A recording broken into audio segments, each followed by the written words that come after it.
Why isn't Goldman Sachs able to take advantage of the Apple Card relationship? And a dating option that just might be worth it.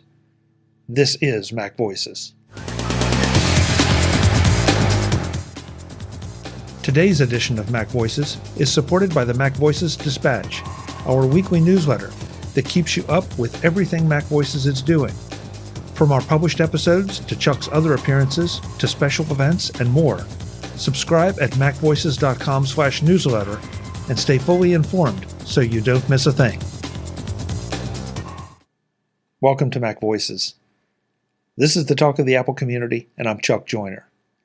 We're going to jump right back into our conversation about Apple and Goldman Sachs and why the relationship apparently isn't working. Then, the panel delivers some surprising opinions about a costly dating app option. Let's let the panel do the talking. So Goldman can't make GM work. Goldman can't make Apple work. Goldman's the common denominator in that equation. Yep. Mm-hmm. So, and you feel like if there was ever a time right now, because of interest rates being up across the board, and especially credit card interest rates, you would think that if they can't make money now in this, how would they ever have conceived that they could have made money? Because Mark, how much? Playing devil's advocate, do you really think they're losing money, or do you think somebody is spinning the story there, and and they're blaming losses on Apple, just to CYA their backside? Mark, if I remember, if they're, go ahead, Ben. I mean, if they're spending $350 a customer, and the customers are on average not carrying a balance, that's definitely losing money. But again, if they spend $3,500, they'll net out on their acquisition cost. So that's why I say I think this is more about they're not making as much money as they wanted versus losing money. I'm still trying to figure out how they spent $350 to make me a customer. Like, I wanted an Apple credit card, and as soon as I was given the opportunity, I went and got it. Like, there was no acquisition there. I don't know anybody who was like, you should convince me. You're the low-hanging fruit. There's been a lot of other advertising that's been on people about about the card and things. So you're not in the spectrum that they had to spend the averaged out per user $350 acquisition cost. They're very high quality metal cards too. Maybe not $350 worth of metal though. Yeah, I mean, that was my first, when it said $350 per Apple card, I'm like, you're telling me that slab of metal is $350? And I've been just carrying it around in my wallet like nothing. Like, ooh, you've been carrying that hunk of metal around in your wallet? Well, yes. I mean, in my purse, it doesn't make a significant difference because my bag of holding has all the things in it. So, yeah, ask Brittany. She's watched me pull some pretty impressive stuff out of my bag. So, you're on the also, inside. I've carried it. It's heavy. Oh, yeah. It's serious business. Yeah. Well, so I would think, Mark, correct me if I'm wrong, I would think acquisition costs include credit checks and, just there has to be an allocation of the costs, the paperwork costs, if you will, even though it's not paperwork. But, those kind of costs associated with bringing somebody on board. And you're right about the low-hanging fruit. What I've been very intrigued by in the last couple months, and I was going to bring this up and kind of forgot about it, is that on Freakonomics, the Freakonomics podcast, and one of Malcolm Gladwell's podcasts are the two that I especially noticed that they are advertising. And come to think of it, on Morning Brew too, that Apple Card, there were promotions for Apple Card. Sign up, and this is a great way to get a savings account and get automatic money put into the savings account. And so they're paying for some. Somebody is paying for some advertising. Yeah. So. Is that Goldman? And is that, are they trying to fight back a little bit and make sure they are making money? And Mark, one thing though, forgive me, I've forgotten the number. How much money did you say had gone into deposit initially? There was a news item, $10 billion, that I think was in the July Apple earnings report, and they announced if memory serves, they announced the savings plan in May of this year. But others on the panel could correct me if that's not when they announced it. So that means $10 billion moved into Goldman Sachs's coffers, right? To do something with in a couple month period. And as I said, the spread between what they're investing in versus what they're paying Apple customers has only increased since then. So again, I doubt that. I mean, Goldman has a revenue stream coming in. I doubt they're losing money, although it's possible if they've been really bad at underwriting and issuing cards to uncreditworthy, clients. But it smells to me like they're not making as much money as they want, and they're stuck into this. And then who knows what's going on behind the scenes? Because Apple has this reputation of being tough and inflexible and pain and where you sit down to deal with. So maybe all of these things are coming into play. Because Goldman also is an alpha dog and wants to be on top. So this may be more about culture clash than it is about financial loss or financial gain. But this is all total. This is all total speculation. Someday as this thing unfolds, we'll get more and more information. But right now, I don't think we've heard everything yet. No, I agree with that. And you're right. It is a bit of speculation, but I'd like to think it's intelligent speculation because a lot of us here are business people, and you look at it and think, gee, there are so many ways that Goldman should be able to be making money in this deal. Mm-hmm. Not to say that, having customers and look, every company has customers who pay off their balances. And, so the only thing that they are in theory generating from a customer is the merchant fees, like Brian said. 1%.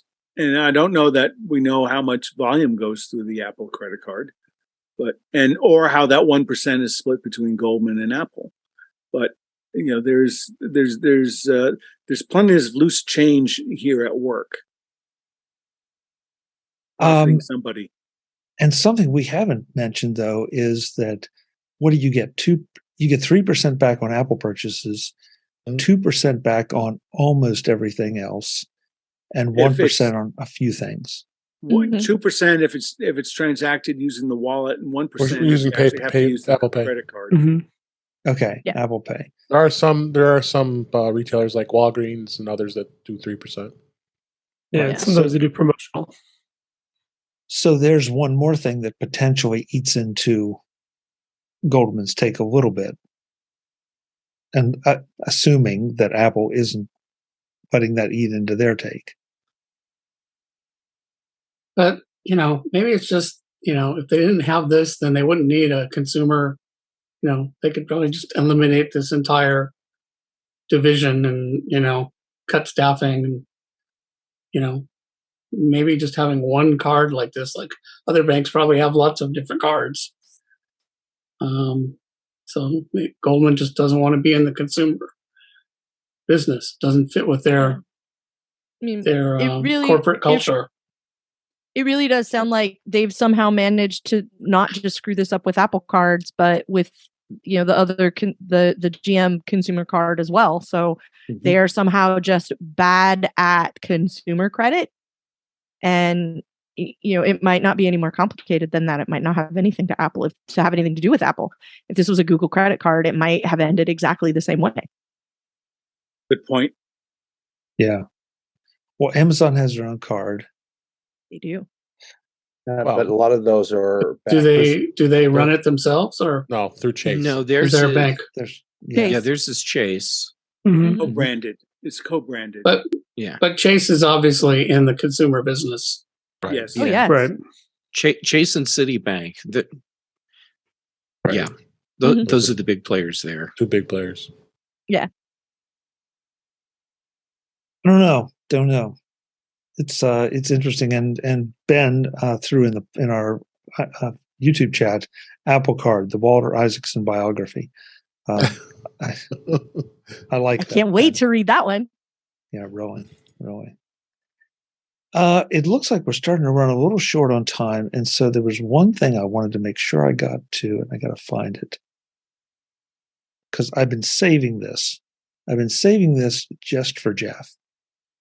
Oh, wonderful! Oh boy! I'm scared. It's copper. Hold on, let me go get my popcorn. It's copper lined underpants. No, I tried those on at CES. Oh yeah, I see this. I see the one you're. Yes, in the Engadget article. Yeah, the Engadget article that Tinder has a $500 a month tier that is open to everyone who could afford it. Yeah, I'm swiping left to this. It creates a self-selecting group.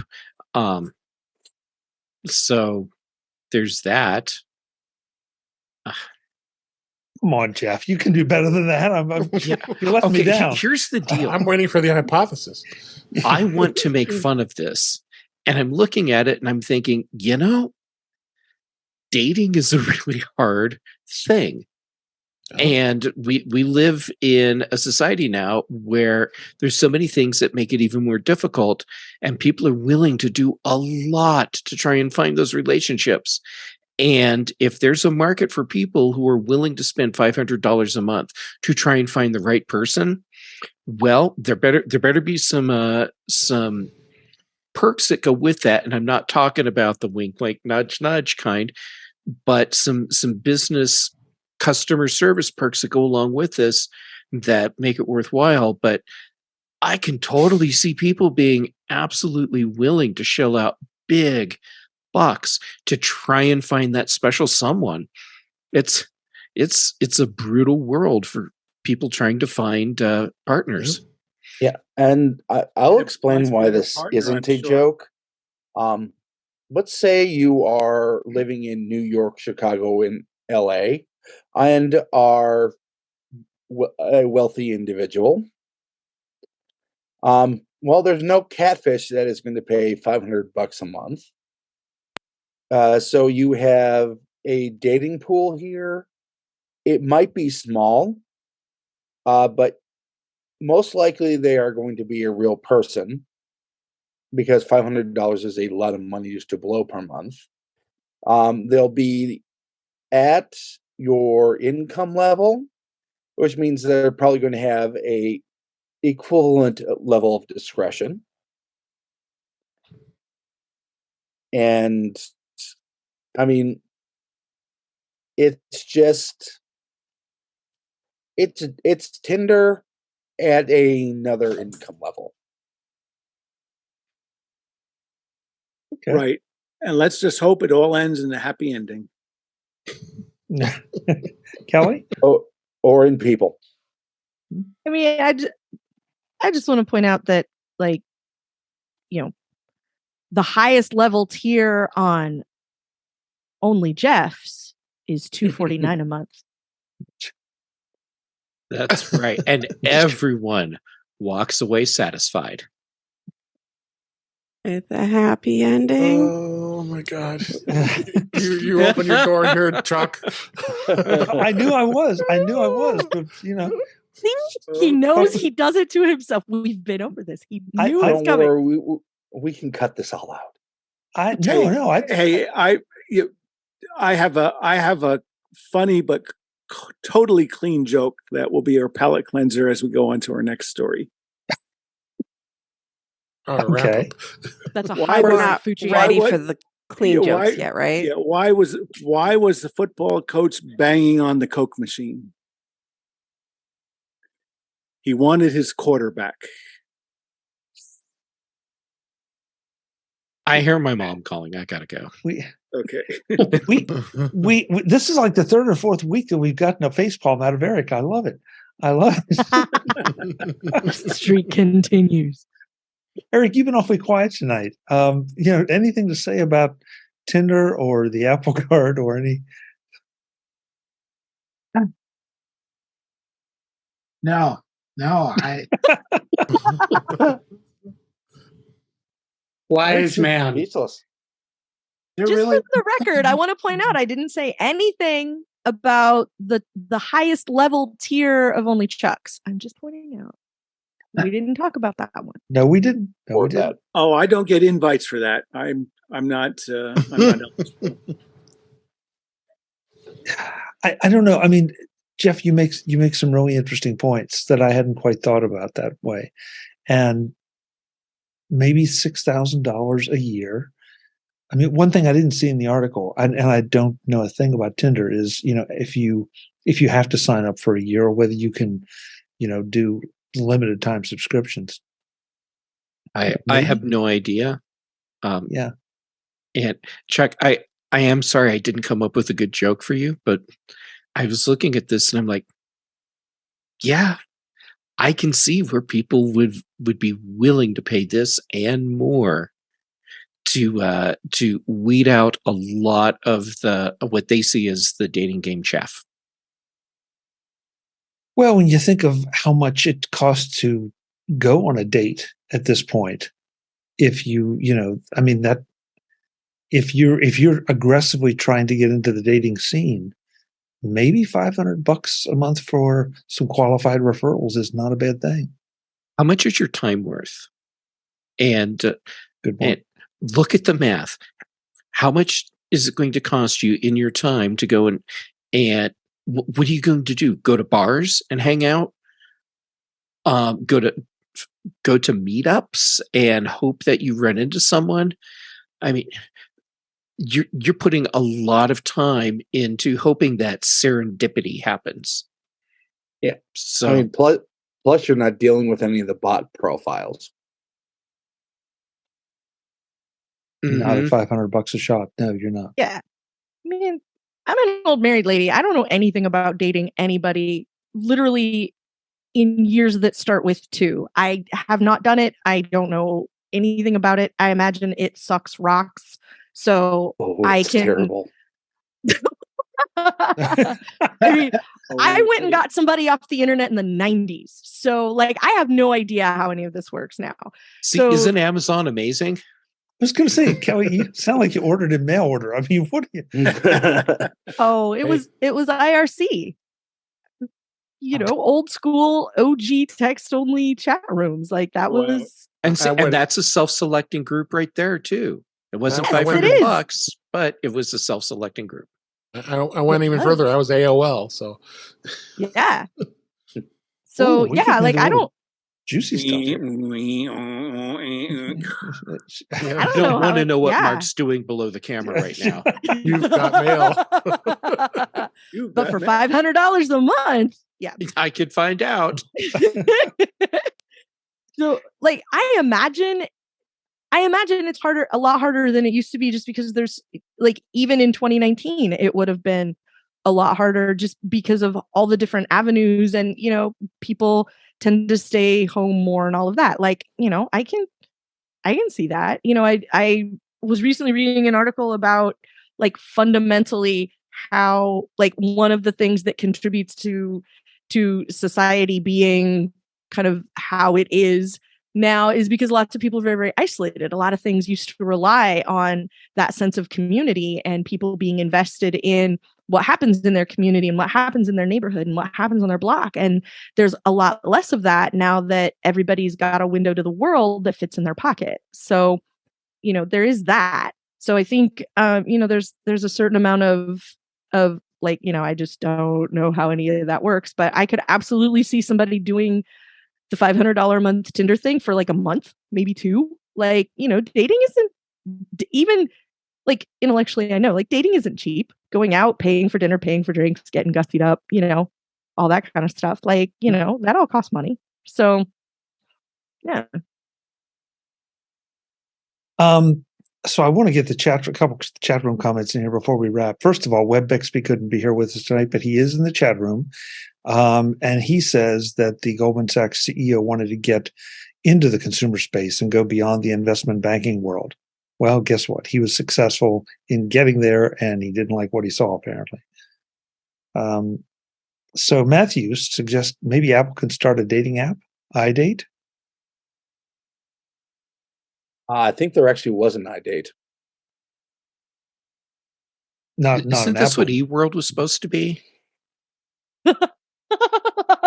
Oh, okay. So let's see. Barry says he hasn't dated since 1979. Then he quickly clarified he's gone out on dates, but all with his wife since then. So good, Barry. You just saved yourself divorce court. Yeah, there you go. That'll save him $500 a month right there. Yeah. Good point. Good point.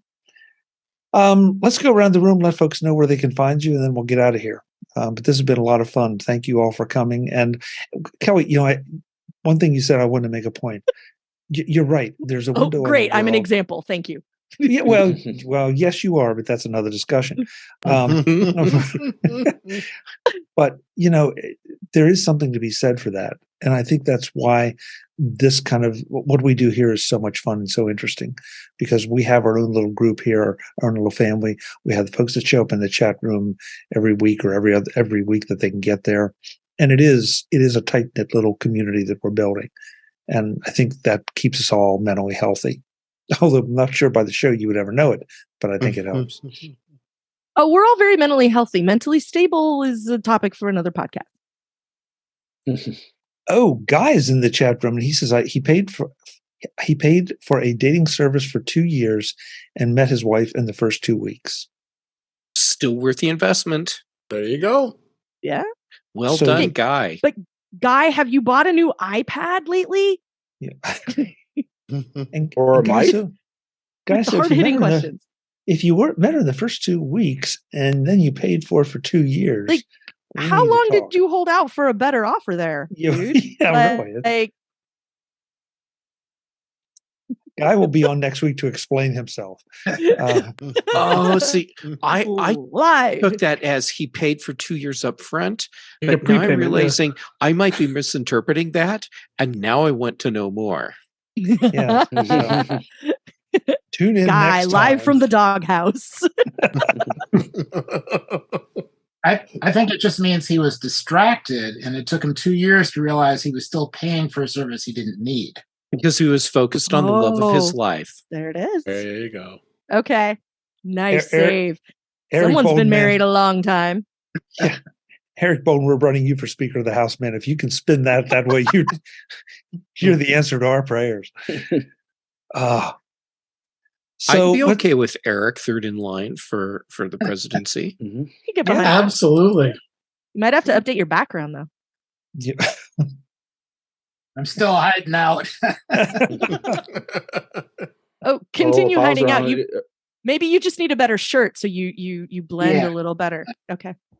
If I was around politicians, I'd be hiding out in the woods too. On that note, I'm going to switch it around and do it in reverse this time. So, Brittany Smith, you're up first. Thank you for showing up. I know you got here a little late, but it's always great to have you. Where can folks connect with what you do?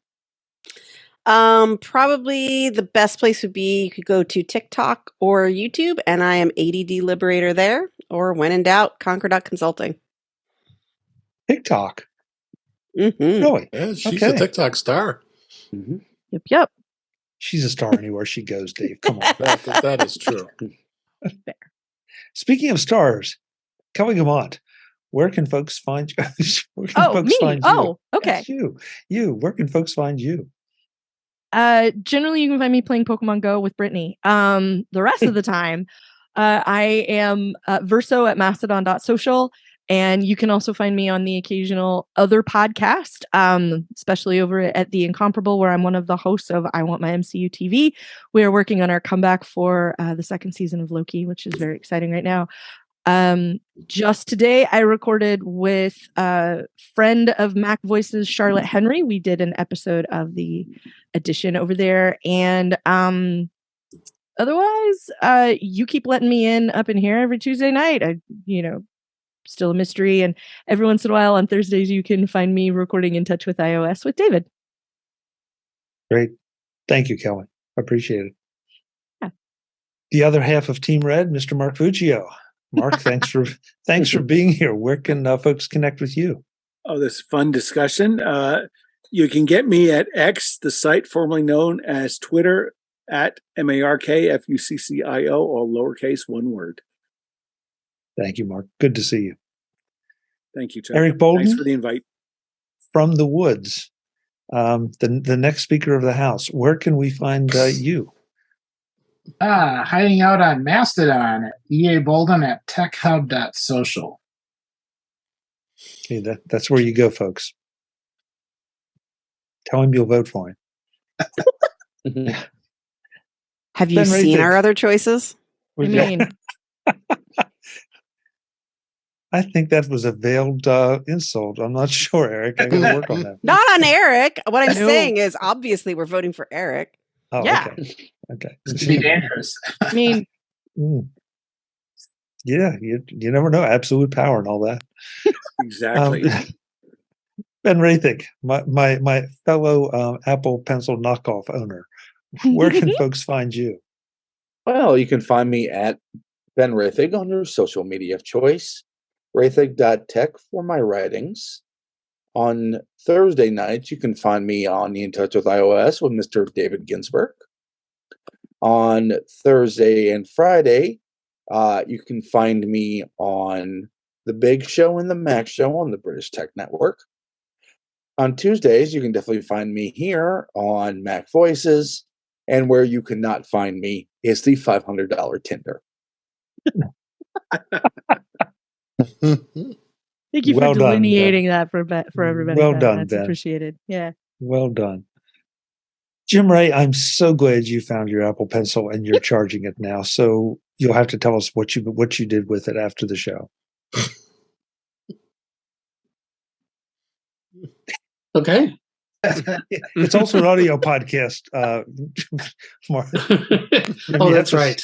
Hey, say something. See something, say something. Anyway, you can contact me to ask me about my pencil at ProViewJim at techhub.social on Mastodon. Great. Thank you, Jim. Good to see you. Brian Flanigan-Arthurs, thank you so much for being here. I still have the urge to go play checkers or chess, just looking at your shirt and your tie.